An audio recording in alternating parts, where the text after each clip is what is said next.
우리의 힘이 되시는 여호와께서 오늘 우리의 간절한 부르짖음을 들으시고 우리의 소원을 들어주실 것입니다. 아무것도 염려하지 말고 다른 세상적인 것들로 두려워하기보단 하나님을 내가 얼마나 가까이 하고 있는가에 대하여 생각해 보며 주님이 우리와 함께 하신다면 이 모든 문제가 잘 해결될 거라고 믿고 오직 주님만 바라보는 진정한 간절함을 갖게 되시기를 예수님의 이름으로 축원드립니다. 오늘 우리는 성전 수호의 달을 맞이하여서 이번 12월 한 달 동안 소망을 담아 성전 수호를 위한 목표들을 하나하나 가져보려고 합니다. 우리의 마음과 생각들이 더욱 주님을 향하게 되어 성전 수호라는 목표가 단순히 건물을 지키는 것이 아니라 오늘 이 자리에 있는 모든 성도님들의 마음과 구원까지 하나님께 이르게 하는 귀한 축복이 되게 되기를 예수님의 이름으로 축원드립니다. 예배를, 성전을 빼앗으려는 사단의 노력이 더욱 거세지고 있습니다. 사단은 온 마음을 다해 방해하고 있는데 우리의 마음가짐은 어떤 상태인가요? 잠언 8장 17절에 있는 말씀을 함께 읽어보기 원합니다. 함께 읽어볼까요? 시작!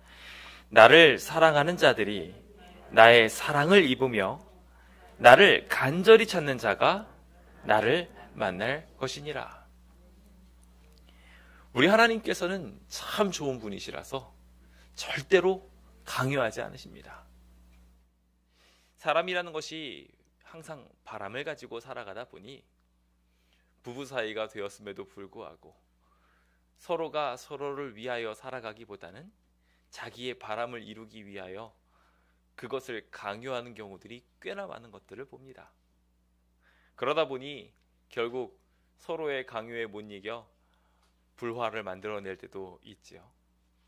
근데 우리 하나님께서는 참 멋지신 분이신 게 모든 힘과 능력들을 다 쥐고 계심에도 불구하고 충분히 우리를 설득하고 더 좋은 길로 마음대로 이끌어갈 수 있음에도 불구하고 절대 강요하지 않으십니다.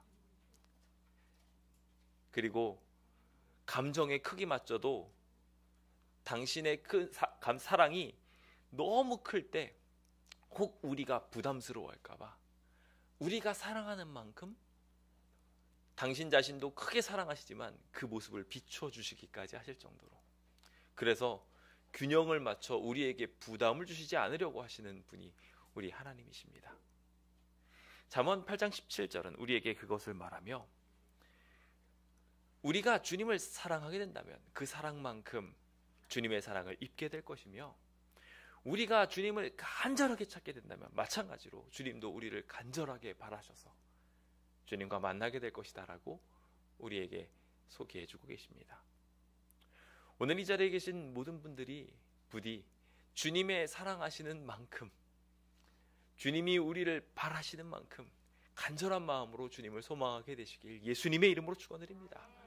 주님을 그렇게 간절히 찾는다면 주님도 우리를 만나 주실 것이고 우리의 삶의 난관들을 능히 해결하여 주실 것입니다. 저희는 성전을 잃어가고 있는 시대에 살아가고 있습니다. 요즘 오미크론 바이러스 때문에 매우 시끄럽지요. 사실 오미크론이 아직 이곳에 확정적으로 들어왔다라고 할 수 없음에도 불구하고, 그럼에도 불구하고 수많은 사람들이 지금 5천 명대에 이르는 코로나 사태를 보며 앞으로 더 전염성이 있는 이 오미크론이 들어오면 어떻게 하나라고 하면서 마음 졸여합니다. 그러다 보니 자연스럽게 어떻게 되어가고 있습니까? 위드 코로나라고 선언했던 정부의 선언도 한 정부의 선언임에도 불구하고 다시 뒤집어지는 일들이 이루어지고 있습니다. 언제 다시 집합 제한이 걸리게 될지 모르고 우리가 다시 이곳에 모여 예배드리지 못하게 될지도 모르겠다는 생각도 우리를 걱정하게 만듭니다. 이런 시대에 사단은 그냥 단순히 교회에 못 나오게 하는 걸로 끝나지 않고요. 주님의 성전을 파괴하기 위하여 또 하나의 노력들을 기울이고 있습니다. 메타버스라고 아십니까? 예, 메타버스라고 하니까 진짜 버스 같죠? 메타버스가 맞는데, 이게 뭐냐면은 3차원 가상 세계를 말하는 단어입니다. 그래서 추상을 의미하는 메타라는 단어랑 그리고 현실 세계를 말하는 유니버스를 합쳐가지고 가상현실 세계를 지금 지칭하는 말로 메타버스라는 이야기가 많이 퍼져나가고 있습니다. 이 메타버스라는 시대가 지금 이 코로나 때문에 더욱 확장되어져서 직접 사람이 가서 만나지 못하니까 이 가상세계 속에서 서로 만나고 대화하는 일들을 하기 시작한 것입니다. 지금 저희도 예배를 드릴 때 이렇게 가상세계 속에서 만나시는 분들처럼 이렇게 좀 떨어져 가지고 만나게 되는 이상한 원격적인 일들도 일어나고 있고요. 이것이 점점점 더 커져가면서 이것이 한국 교회의 모습이 되어가고 있습니다. 이제는 교회들이 이상한 교회들이 출현하기 시작했는데요. 3평짜리 교회, 4평짜리 교회들이 만들어지고 있습니다. 교회가 성도님들이 나오질 않으니까 유지가 안 되는 거예요. 그래서 문이 닫습니다. 그리고 나서 그 교회가 어디로 가냐면 3평짜리 조그만 방으로 갑니다. 거기에는 이제 녹색 스크린이 가득 달려 있고요. 카메라만 있습니다. 성도는 아무도 없고요. 도와줄 몇몇 사람만 있습니다. 거기에서 방송으로 교회가 이루어집니다. 헌금도 거기서 다 옵니다. 이제 더 이상 성도가 성전으로 나오지 않는 시대가 만들어져 가고 있는 것입니다.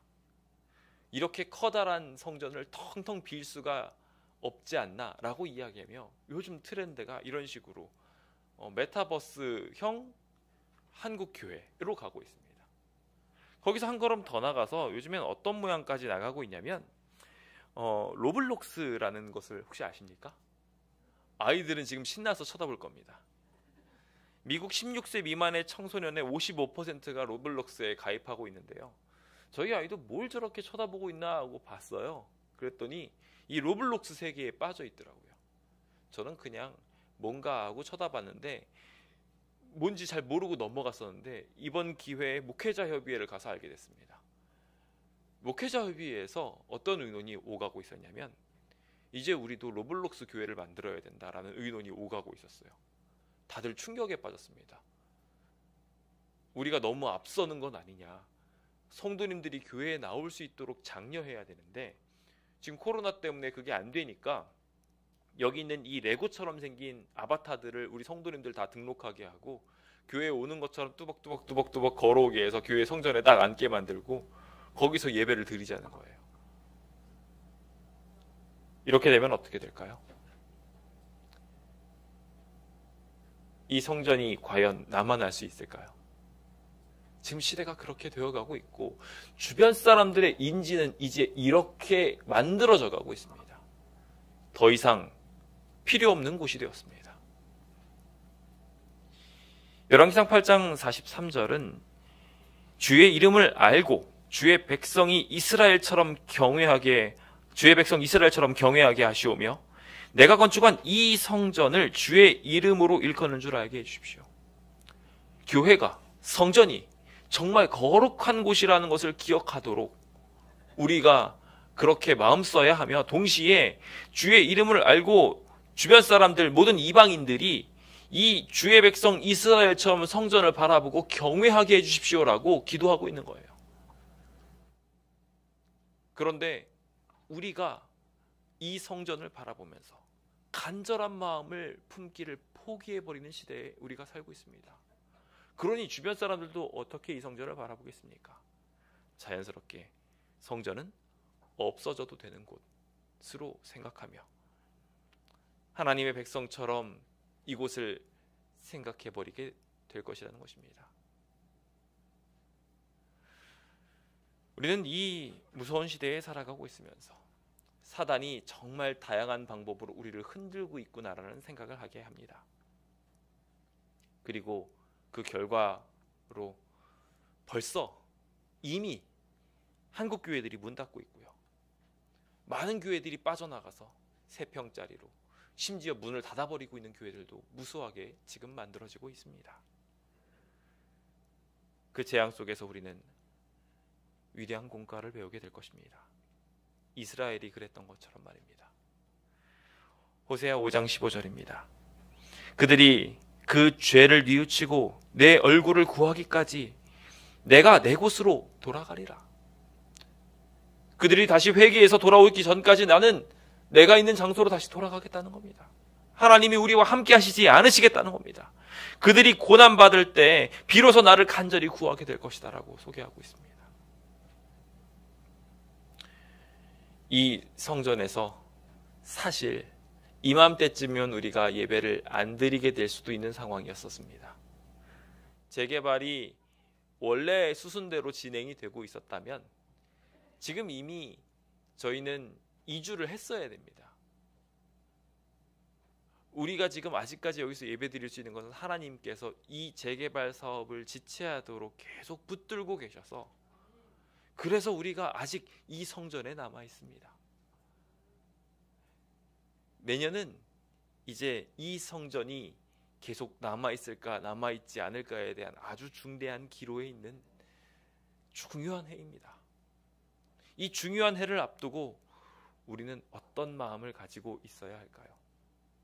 지난 시간에 말했던 것처럼 한 해만 더 이곳에 이 나무가 서 있을 수 있도록 축복해 주십시오. 농부가 애타게 간언하고 있습니다. 덕분에 한 해를 더 이곳에 있게 되었습니다. 진작에 사라질 수도 있었던, 그리고 정말 말 그대로 쫓겨날 수도 있었던 그런 상황 속에서 하나님께서 은혜를 베풀어 주셔서 한 해 더 우리가 이 성전을 성전답게 만들 수 있는 기회를 갖게 되었습니다. 우리는 이 성전을 지키기 위하여 어떠한 마음가짐을 가져야 할까요? 이제 이곳에서 12월을 맞이하는 것은 마지막일 수도 있습니다. 이제 이 교회에서 찬양하는 일이 더 이상 이루어지지 않을 수도 있어요. 우리가 그 생각을 가지고 이 성전을 더욱 간절하게 사모하게 되기를 예수님의 이름으로 축원드립니다. 사단은 이 성전을 파괴하려는 수많은 노력들을 가지고 이 성전을 흔들고 있습니다. 이 성전에 와도 그냥 간절한 마음을 품지 않게 하려고 아주 애를 씁니다. 그래서 예배드리는 데 있어서 정성과 열성을 다하지 못하게 만드는 아주 바쁜 일들을 일상에 가득 채워버립니다. 그래서 너무 바쁘다 보니까, 너무 힘들다 보니까, 너무 지치다 보니까 교회에 못 오겠는 거예요. 교회에 와서도 정신을 못 차리게 되는 경우들이 너무나 많아지고 있습니다. 간절하게 주님을 바라보아야 하는데 안타깝게도 우리는 주변에 너무 좋은 것들이 많아요.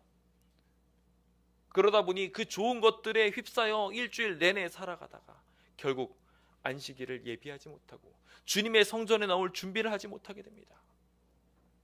결국 우리는 성전을 목전에 두고 성전 밖에서 우상 숭배를 하다가 결국 성전 안으로 들어가지 못하게 되어버리고 말게 된 것입니다. 하나님의 날이 임하기를 바라보고 간절히 사모하라 권면한 베드로처럼 오늘 우리가 주님의 날이 곧 이르를 것이라고 생각하고 오늘 우리의 예배를 드리게 된다면 주님께서는 그 간절함을 들으시고 우리와 함께 하시고 구원하여 주실 것입니다. 반대로 우리가 간절한 마음을 갖지 않는다면, 열성적으로 주님께 예배드리지 않는다면 결국 이 성전은 우리의 마음의 크기만큼 결국 보호받게 될 것이고 우리의 마음이 작음으로 말미암아 이 성전은 사라지고 말 것입니다. 제가 지난 새벽 기도회 때 말씀을 드렸던 이야기인데,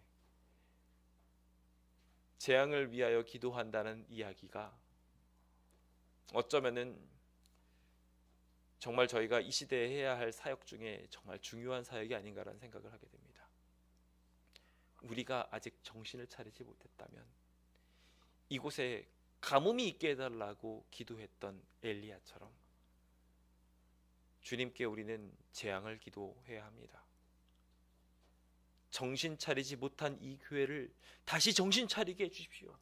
그냥 성전 하나 건물만 딱 생겨나고 끝나는 사업이 아니라 우리의 마음이 성전이 수복되고 제대로 하나님을 섬길 수 있도록 기회를 주셔서 반세기 동안 만들어왔던 교회들이 점차 침체되어 버렸다면 예전의 마음 300명으로 들끓었던 이 교회로 다시 돌아갈 수 있게 해달라고, 우리는 그래서 기도하게 해달라고 가뭄을 위해 기도해야 하는 것입니다.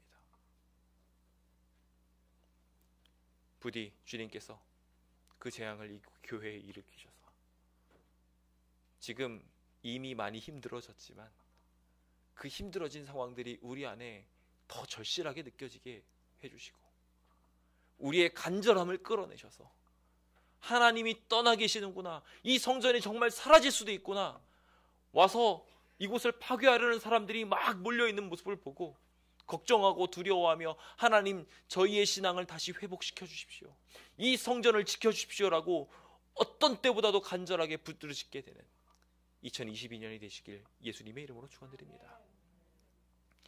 저는 이 성전 수호를 어떻게 하면 잘 이룰 수 있을까, 그 첫 번째 비결로 더욱 간절하게라는 키워드를 선택하였는데요. 이 간절하게 해야 할 세 가지 부분을 정리하여 함께 나눠보기 원합니다. 먼저 첫 번째입니다. 우리가 간절하게 해야 되는 것은 이 성전의 본래 목적인 예배입니다. 예배의 소중함이 있어야 성전도 있기 때문입니다. 요한복음 4장 23절입니다. 함께 읽어볼까요? 시작. 아버지께 참되게 예배하는 자들은 영과 진리로 예배할 때가 오나니 곧 이때라. 아버지께서는 자기에게 이렇게 예배하는 자들을 찾으시느니라. 주님이 어떤 예배자들을 찾으신다고요? 신령과 진실을 가지고 영과 진리를 가지고 참되게 간절하게 예배드리는 사람을 주님께서 찾으신다는 거예요. 만약에 우리가 이렇게 참되게 예배하는 마음, 영과 진리로 정말 간절하게 드리는 예배의 마음이 우리에게 없다면 하나님 우리가 안 찾으십니다. 이 성전에 임재하지 않으세요. 하나님과 만나는 장소가 이 성전인데 이 성전 자체가 그 효용성을 잃어버리게 되는 것입니다. 예배를 위한 장소인 성전이 그 기능을 온전히 유지하는 한 사실 성전은 안전할 수밖에 없습니다. 어떻게 만군의 하나님이 계신 이 성전을 누가 더럽힐 수 있겠습니까? 그런데 이스라엘 역사를 보시면 이스라엘 역사 속에 상당히 많은 부분의 성전이 회파당하는 이야기들이 나옵니다. 왜 그랬습니까? 성전이 그렇게 파괴된 이유들을 하나같이 이야기하면서 그들의 예배가 파괴되었기 때문에 이 성전이 회파되었다고 이야기하고 있습니다. 예배의 간절함이 사라진다면 결국 이 성전도 사라지게 될 것입니다. 우리는 정말 간절하게 예배를 드리고 있나요? 아니면 그냥 일상 속에 있는 것처럼 형식적으로 그냥 나와서 자리만 앉아 있고 자리만 채워주고 있고 그렇게 예배드리고 있나요? 만군의 하나님이 눈앞에 계신데 우리는 그 만군의 하나님을 바라보면서 설렁설렁 주님의 이야기를 듣고 있고 세상 이야기 떠올리면서 딴 생각하고 있고 가끔은 졸며 자면서 하나님께 예배드려야 할 간절함을 잃어버려 가고 있지는 않았는지요. 너무 오래 그렇게 해오는 바람에 이게 그냥 당연하고 나는 원래 그래요로 굳어버려 있지는 않은지요. 더 이상 주님께서 기다리고 더 기다릴 수 없으셔서 우리의 굳어버린 잘못된 예배를 다시 회복시키기 위하여 성전을 대적들에게 넘겨줄 수 있다는 것을 기억하시기 바랍니다.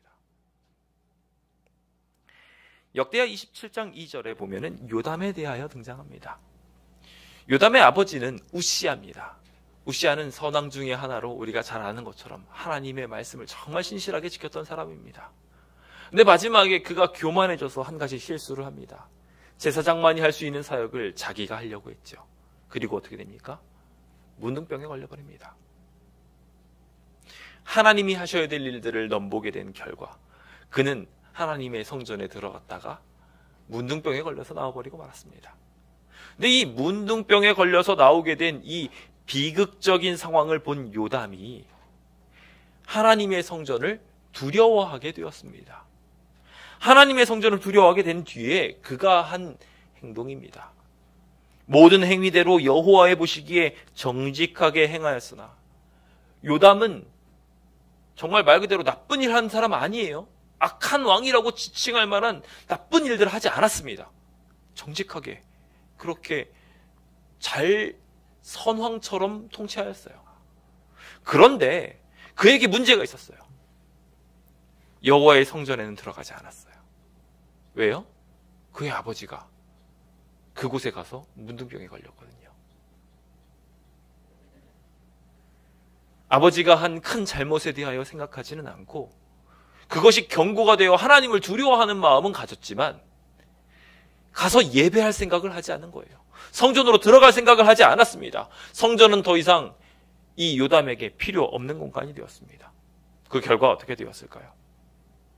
분명히 자제하는 마음을 주어서 정직하고 선하게 모든 일들을 하려고 하고 하나님을 두려워하는 마음을 가졌지만 성소에는 오지 않았어요. 예배를 드리러 오진 않았어요. 예배를 중요하게 여기진 않았어요. 결국 그것으로 인하여 백성들은 부패하게 됩니다.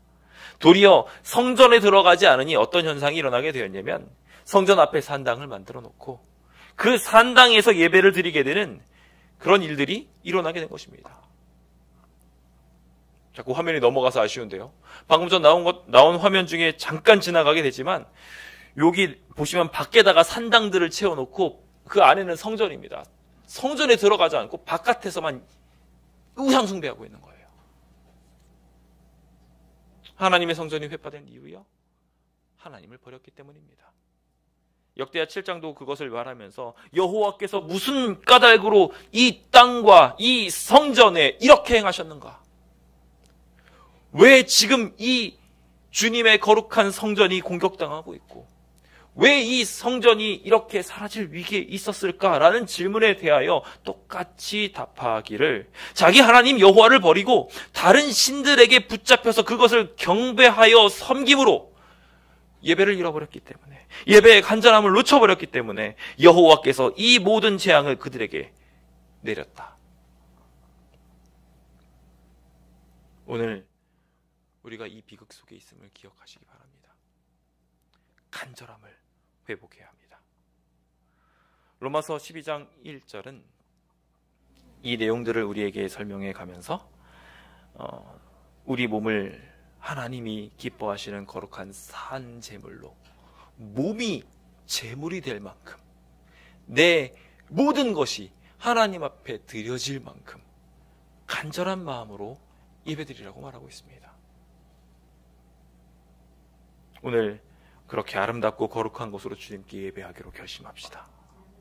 간절히 하나님과 대화하고 그렇게 해서 하나님을 만나고 간절히 성도들과 사귀고 그래서 성도 간의 사랑을 회복하게 되고 그것이 있어야 될 장소가 바로 이 교회입니다. 교회가 교회의 역할을 하지 못하게 된다면 하나님 만나러 오지 않고 성도들 간의 교제가 있지 못하게 된다면 이 성전은 안타깝게도 성전이 아닌 거예요.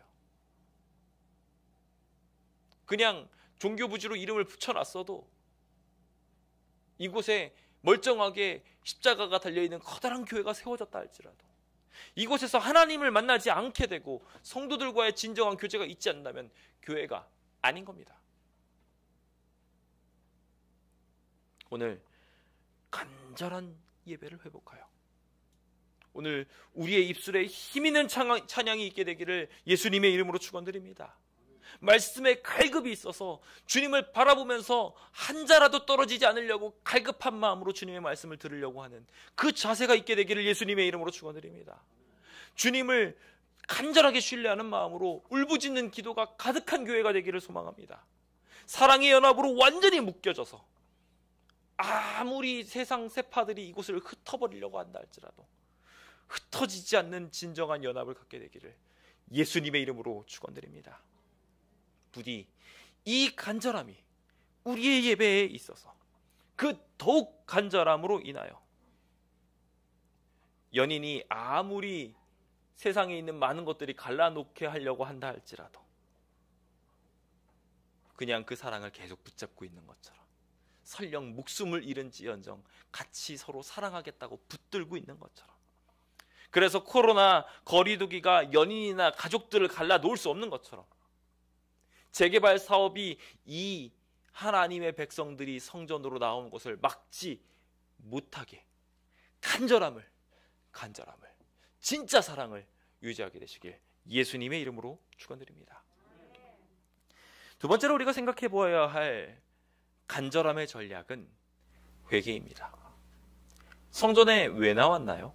하나님의 백성이 성전에 나오는 이유는 간단했습니다.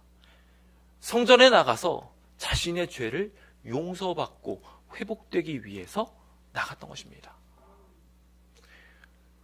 성도가 이 교회를 들락날락 하고 있는데 전혀 회복이 이루어지지 않아요. 이것은 뭐와 똑같냐면요, 병원에 갔는데 병이 안 낫는 거예요. 그 병원 가요, 안 가요? 그 병원 안 갑니다. 왜 가요? 돈 쓰고 시간 낭비하고 갈 이유가 없는 겁니다. 그 병원은 사라지게 됩니다. 이 교회도 마찬가지예요. 이 교회를 드나드는 사람들이 회개하여 구원을 경험해야 합니다. 회복되는 경험들이 계속 이루어져야 돼요. 그게 이루어지지 않는다면 안타깝게도 이 교회는 사라지는 것이 당연합니다. 유지되는 게 신기한 거예요. 누가복음 13장 3절입니다. 함께 읽겠습니다. 시작. 너희에게 이르노니 아니라 너희도 만일 회개하지 아니하면 다 이와 같이 망하리라. 우리가 아무리 혈통 좋다 할지라도, 우리가 아무리 남은 교회라 할지라도, 우리에게 아무리 많은 진리가 있다 할지라도 그것들을 우리가 가지고 있음으로 구원받는 것은 아닙니다. 그것이 진정 우리 안에 회복으로 작용하게 될 때 비로소 그것이 우리 안에 축복이 되는 것이죠. 근데 우리가 회개하지 않고 여전히 죄 가운데 있게 된다면 우리 운명은 고정된 것입니다. 실로암 망대가 무너졌다고 그 사람만 특별한 게 아니라 우리도 사실 똑같이 죄 가운데 있었던 거예요. 다른 교회들이 재개발로 인해서 사라진 거, 저 사람들 사라진 거 보고 두려워하고 저 사람들은 하나님을 충만하게 섬기지 않아가지고 그 교회 다 사라진 거야 라고 착각하지 마시기 바랍니다. 우리는 진리교회니까, 우리는 진심으로 하나님을 따르고 있으니까 하나님께서 이 교회 지켜주실 거라고 착각하지 마시라는 겁니다. 그거 착각이에요. 우리가 회개하지 않는다면, 우리가 아무리 진리교회고 우리가 아무리 열성적으로 뭔가를 한다 할지라도 하나님의 뜻에 부합하지 않으므로 이 성전 무너지게 될 것입니다. 그러므로 우리는 간절하게 기도해야 합니다. 간절하게 회개해야 합니다. 하나님께로 돌아가야 합니다. 침례 요한은 이것을 아주 강력하게 말하면서 회개에 합당한 열매 없다면 너희가 아무리 아브라함의 조상이라 할지라도 그거 소용없다고 말합니다. 능히 이 돌 가지고서도 아브라함의 자손이 되게 할 거라고 말씀하고 계셔요.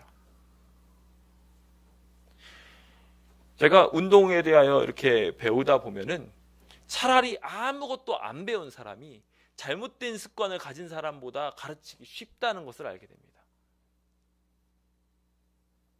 그만큼이나 다시 회개해서 바뀌는 것 쉽지 않은 일이에요. 근데 하나님께서 우리 사랑하셔서 우리를 너무 아끼셔서 잘못된 습관으로 계속 가고 있지만 한 번 내 백성은 끝까지 내 백성이야 라는 생각을 가지고 붙들고 계시니까 지금 이러고 우리가 있는 거예요. 우리는 그 잘못된 것을 고치기 위해서 수많은 노력을 해야 할 것입니다. 간절히 바꾸려고 노력해야 될 거예요. 안 그럼 우리가 원래 가지고 있었던 잘못된 습관대로 우리의 팔이 뻗어나가게 될 것입니다. 사람이 회개하지 아니하면 그가 그의 칼을 가시며 그의 활을 이미 당기어 예비하셨도다. 우리가 주님 앞에 온전하게 서 있지 않게 된다면 아무리 혈통과 전통으로 우리를 방비한다 할지라도 우리를 향한 화살이 당겨져 있어서 놓기만 하면 발사되는 위태한 지경이 있게 될 것입니다. 돌아섭시다. 회개의 기회를 가질 때 회개의 모습을 보입시다.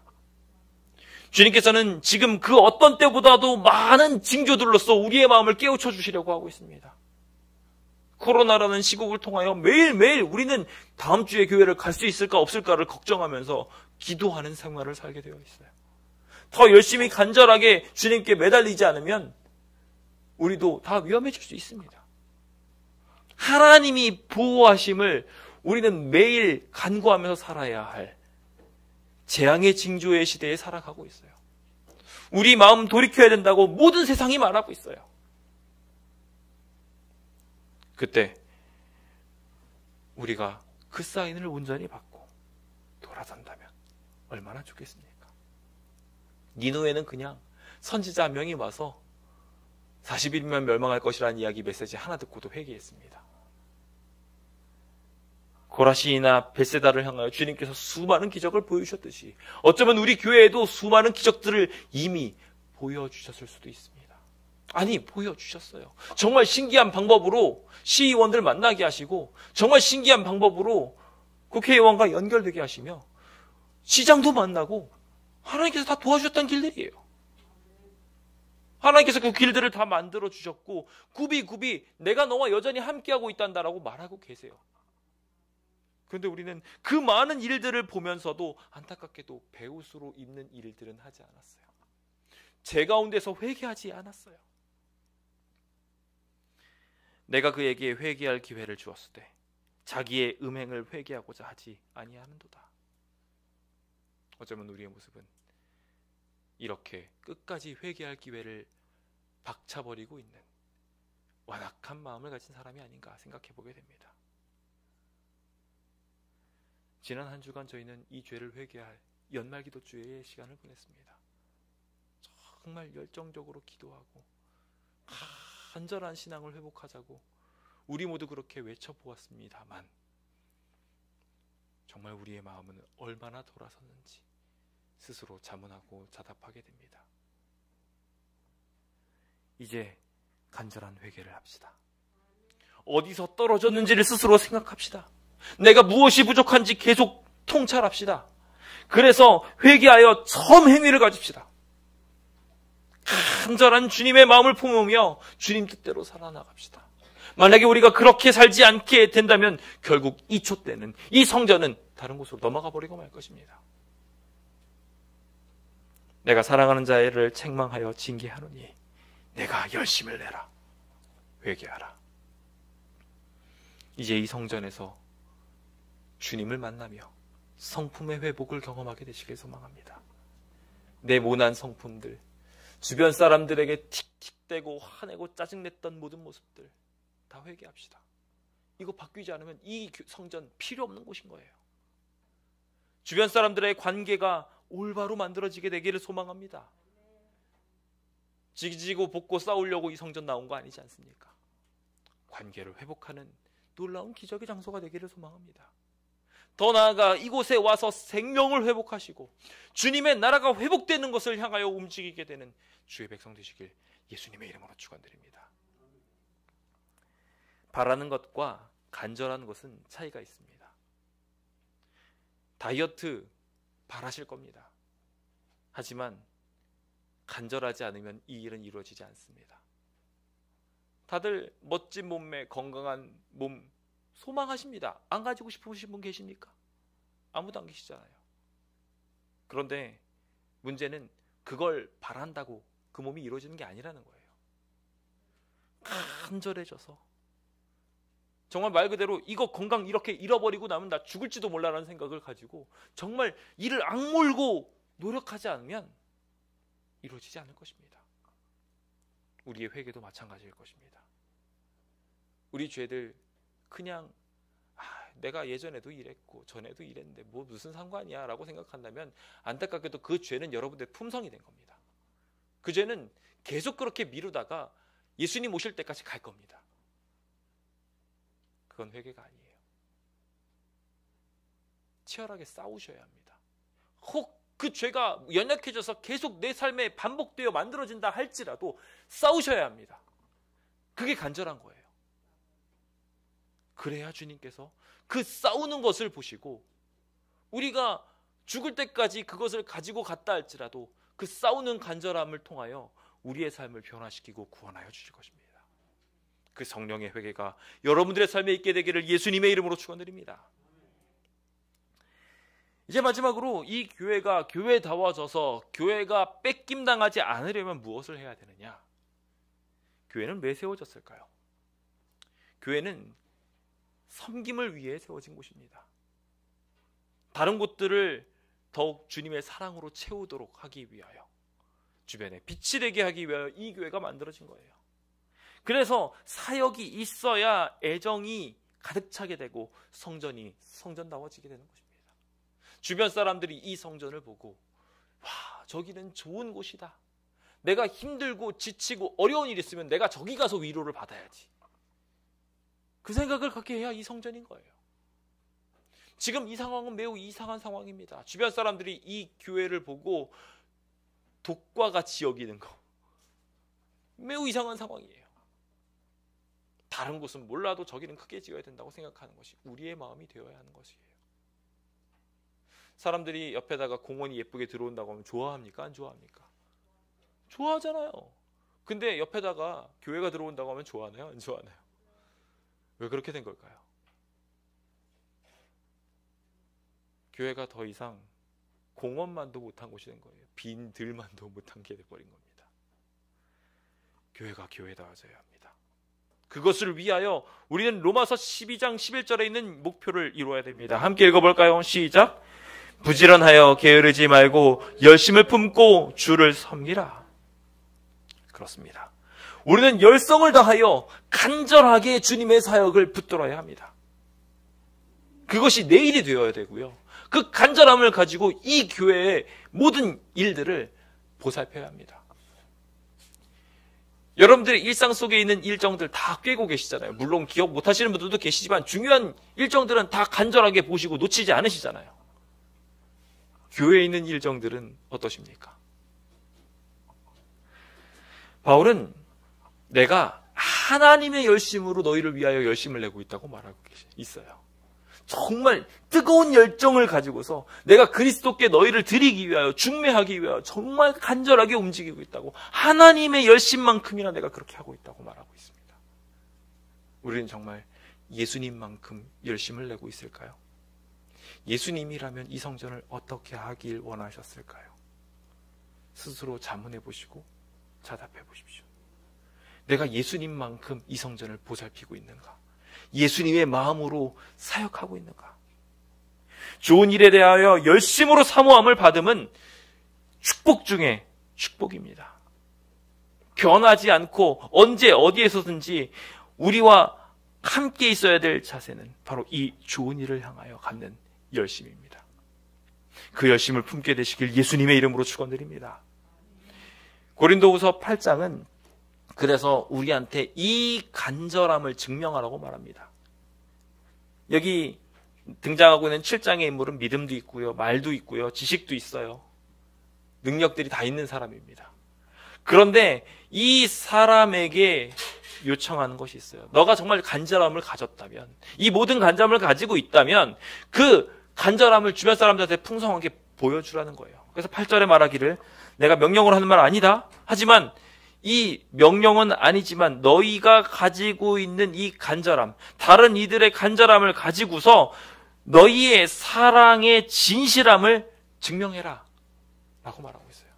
우리가 진짜 사랑을 가지고 있다면 주님께서는 그 사랑을 가지고 있음으로 말미암아 우리가 예수님의 제자인 줄 알 거라고 말씀하셨어요. 우리가 정말 뜨거운 간절함을 가지고 일하는 것, 그것이 우리의 삶에 필요하다는 것입니다. 밀이 여전히 땅에 들어가서 나 혼자 살겠다고 다 살아있으면요, 아무 역사도 일어나지 않습니다. 결국 밀도 죽어버리고 사라지고 말겠죠. 하지만 밀 자신이 희생하여서 열성으로 사역하게 된다면 수많은 밀을 맺게 되는 진정한 알곡이 되어버리는 것입니다. 오늘 우리의 삶에도 이와 같은 간절한 사역이 이루어지게 되기를 소망합니다. 선한 일을 열심히 하는 하나님의 백성이 되기 위하여 주님께서는 우리를 구원하여 주셔서 불법에서 하나님의 법테두리 안으로 우리를 초청하여 주신 거예요. 이 교회는 그 목적을 향하여 세워져서 우리가 등경 위에 불을 두고 있는 것처럼, 소금이 맛을 내는 것처럼 세상을 향하여 나가서 비추고 맛을 내고 부패를 하지 못하도록 막으라고 우리를 만들어 주신 것입니다. 그 역할을 우리가 하지 못하게 된다면 그 소금은 아무 쓸데없어서 결국 버림받게 될 것입니다. 그러므로 열심으로 선을 행하십시오. 베드로전서 3장 13절은 분명히 말합니다. 열심으로 선을 행하면 누가 너희를 행하리요? 절대로 해야 하지 않는다는 거예요. 이 교회가 해안받을 이유가 없다는 겁니다. 우리가 열심히 사역하고 열심히 사랑한다면 주변 사람들이 이곳을 보고 마치 공원이 유치되는 것 마냥 내가 제발 이쪽으로 왔으면 좋겠다고 말하는 거예요. 전철역 우리 집이랑 코앞으로 가까웠으면 좋겠다고 말하는 것처럼 똑같이 우리와 가까이 있게 해달라고 주변 사람들이 말해야 정상이라는 거예요. 내가 정말 찢자마자 그곳에 가서 살기 원한다고 말하며 모든 사람들이 행복을 말할 수 있는 장소로 만들어지는 것. 그게 저절로 이루어질까요? 절대로 이루어지지 않습니다. 우리의 열성적인 성전사역, 성전을 지키기 위하여 열심히 일하고 주변 사람들을 보살펴주기 위하여 섬겨주고 복음을 증거하면서 그들을 기쁘게 하며 사회에 유익이 되는 많은 일들을 하는 것들을 통해서 비로소 그 일들이 이루어질 수 있게 되는 것입니다. 우리는 정말 주님을 위하여 간절하게 일하고 있는지요? 제가 요즘 재개발 때문에 여기저기 사람들을 만나는데요. 만나면서 성도님들이 얼마나 교회를 이 교회 재개발 때문에 조합이나 이런 것들을 찾는지를 물어보더라고요. 그러고 나서 저한테 충격적인 이야기를 하셨습니다. 너 목회를 잘못해도 한참 잘못하고 있고 너는 그 교회에서 나와야 되겠다. 그 얘기를 하시더라고요.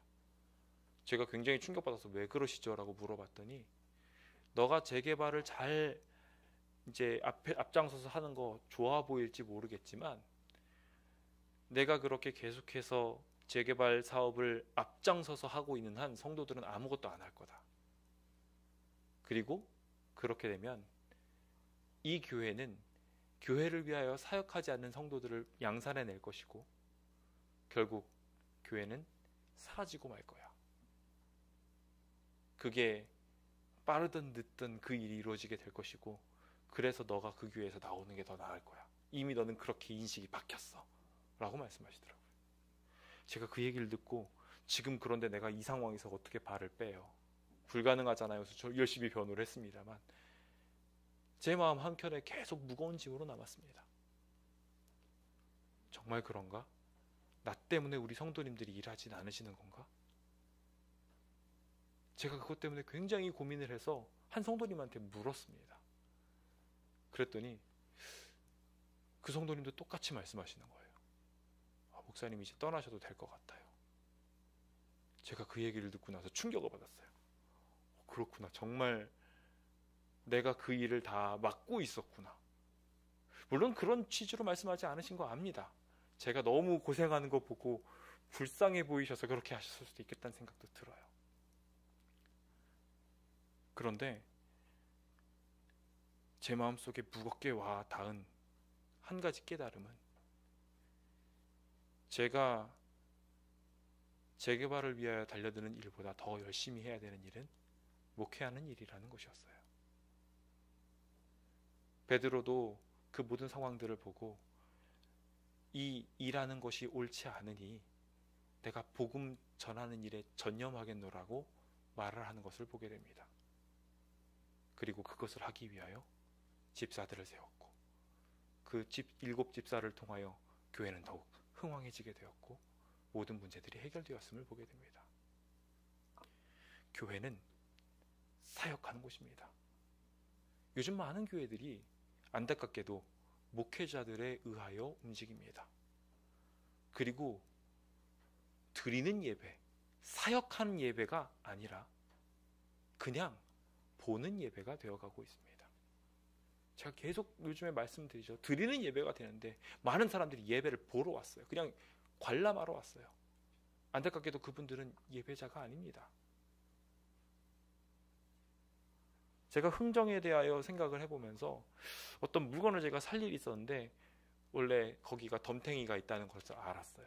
그래서 흥정을 해봤습니다. 근데 제가 평소에 그렇게 흥정을 잘하는 사람이 아니에요. 그러다 보니까 대화를 하다가 적절하게 멈췄는데 그냥 멈추고 나서 조금 있다가 다시 또 거길 지나가면서 다른 사람이 흥정하는 것을 들었는데요.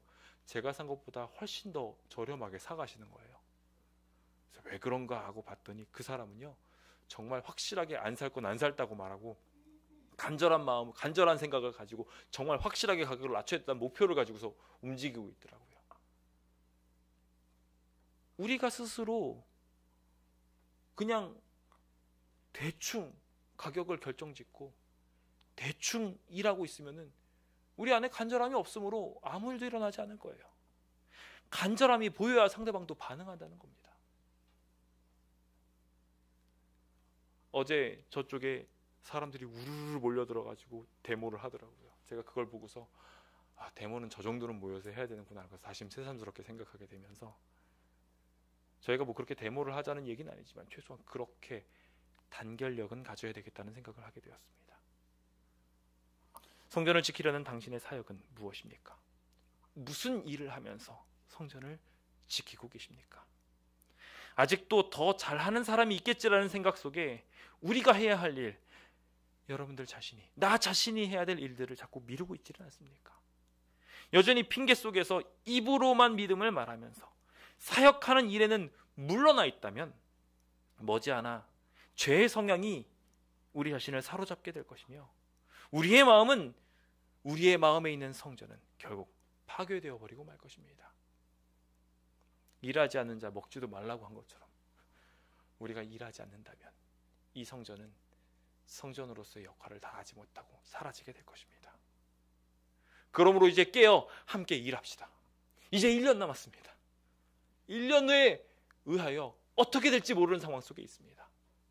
깨어 움직이며 함께 일하게 되시는 주의 백성 되시길 예수님의 이름으로 축원드립니다. 저는 이제 말씀을 마무리 지으며 한 가지 예화를 들려드리기 원합니다.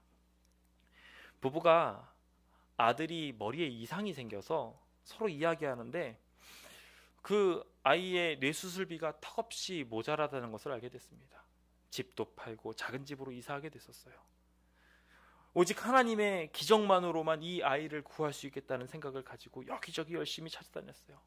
하나님의 기적을 구하자라고 이야기하며 그의 딸과 간절히 기도했고 이것저것에서 돈을 구하기 위하여 애를 쓰고 다녔습니다. 이 어린 소녀도 자기가 그렇게 예뻐하던 남동생을 살릴 수 있는 방법이 있다면 최선을 다하겠다고 하며 돌아다녔지요. 그리고 아버지가 늘 했던 말씀처럼 하나님의 기적이 아니면 이 일이 일어나지 않는다는 것을 그녀도 알고 하나님의 기적을 구하기 시작했습니다. 그래서 자신의 기도의 골방에 숨겨놓았던 동전 저금통을 열어서 동전을 세고 또 세봤어요. 그리고 그 저금통을 옷 속에다 집어넣고 약국을 향해서 걸어갔습니다. 약국에 들었었을 때 약사는 다른 손님과 이야기하느라 어린이는 쳐다보지도 않고 있었어요. 6, 7세밖에 되어 보이지 않는 소녀는 그녀의 눈에 들어오지 않았던 것이죠. 그때 그 소녀가 동전을 가지고 와서 진열장 위를 톡톡톡 두들겼습니다. 약사가 뭐 도와줄까? 라고 이야기하는데 이런 이야기를 했다고 합니다. 저는 하나님의 기적을 살려고 왔어요. 하나님의 기적은 얼마예요? 라고 물었답니다. 내가 그동안 모았던 모든 돈을 가지고 왔어요.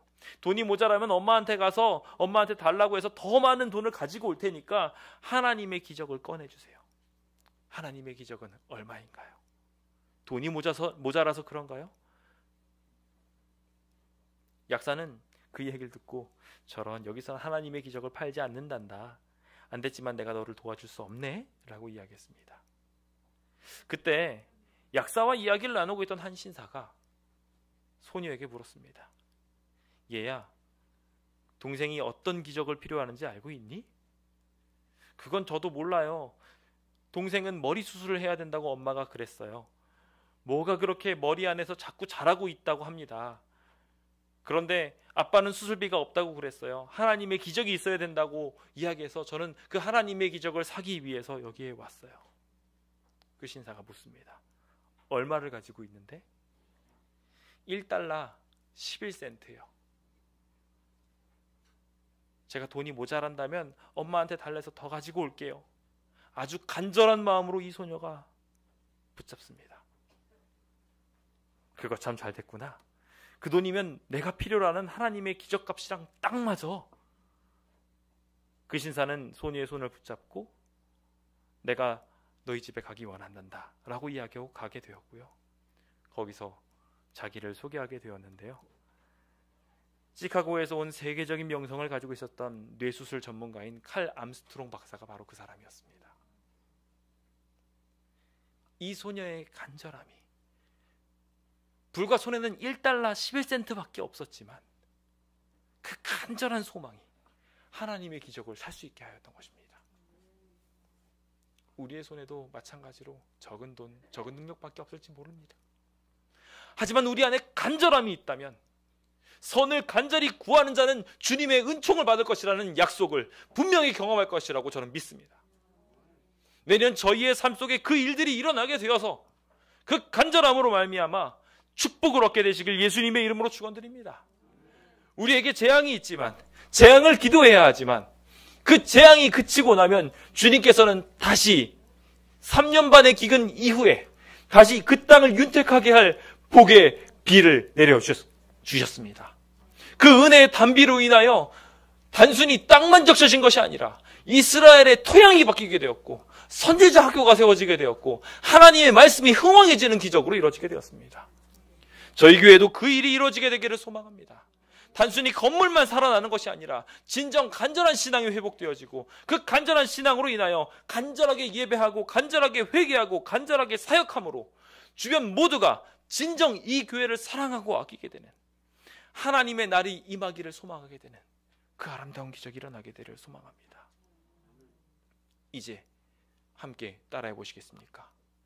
주여, 내가 무엇을 하기를 원하십니까? 그것을 간절히 구하심으로 그 질문을 가지고 오늘도 함께 일하시며 하나님의 나라를 지키게 되시길 예수님의 이름으로 축원드리면서 오늘 모든 말씀을 마치도록 하겠습니다. 감사합니다.